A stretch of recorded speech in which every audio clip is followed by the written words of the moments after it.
Exclusive content coming to you from Roberto Blake of things he's never said before, ever, or just on your channel? I think maybe I've said some of these in speaking engagements, but like, you know, maybe. So this is the behind the scenes of Roberto Blake's pro tips for how you grow your YouTube channel. Hey guys, my name is Tim Schmoyer and welcome to Video Creators. This channel is all about helping you guys grow a YouTube audience so you can spread a message that reaches people and changes their lives, and that's what Roberto and I are both about. And today he's going to give you some of his top tips for how to grow your YouTube channel. One of the first things that I think they need to prioritize when they grow their channel is I think they need to actually start their channel with a 5-part series. I'm dead serious about this. So with a series of 5 videos, or even if it's not a true series like part 1, part 2, part 3, you know, or episodes or whatever, if it's 5 videos that more or less are around the same topic, that builds in a reason for someone to binge watch content just like Netflix. Don't release it all at once on the same day though, that's a mistake. Like, don't do that. If you can release 10 or 15 videos broken up into like 5-part series, or if it's too ambitious for you, go to like 3-part series. Yeah. You're building in a reason for people to binge watch content, giving you sessions, watch time, all the things that you need to start building and qualifying. Yeah. You've got something that you can tweet out as a playlist. You've got something that you can get people to share more frequently. Yep. And watch from one video to another. Retaining an audience is like the hardest thing to do.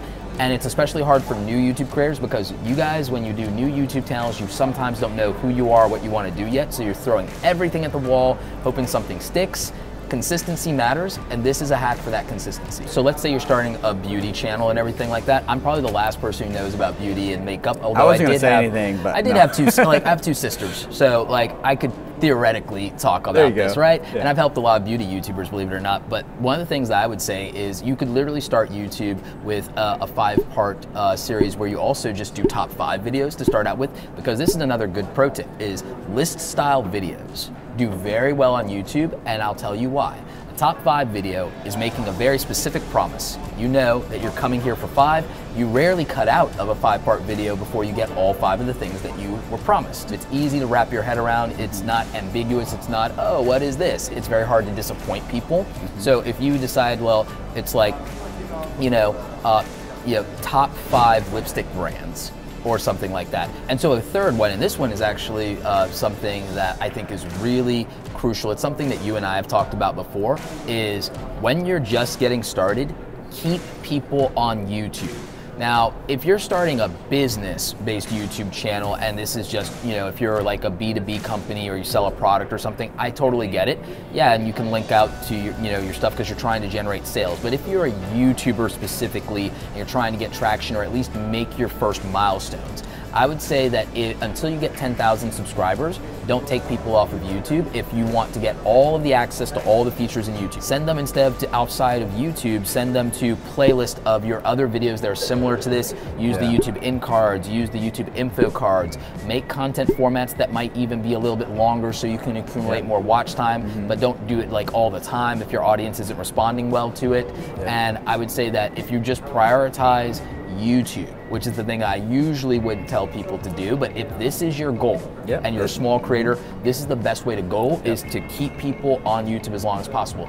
Even make playlists. If someone has videos that are similar to the video you just talked about, or you reference them in a video, link them up, get people over to their channel. Even if they're a bigger channel, you can still actually siphon value from bigger channels without being clickbaity and putting a big YouTuber in your thumbnail. The playlist strategy is actually something that I focus on a lot with clients, and the goal of the playlist not being to just organize content as if it's like vlogs, games, like you're treating like WordPress categories or something, but more in the sense of like the goal of the playlist is get someone to watch one video, and then another video, and another video, and another video, right?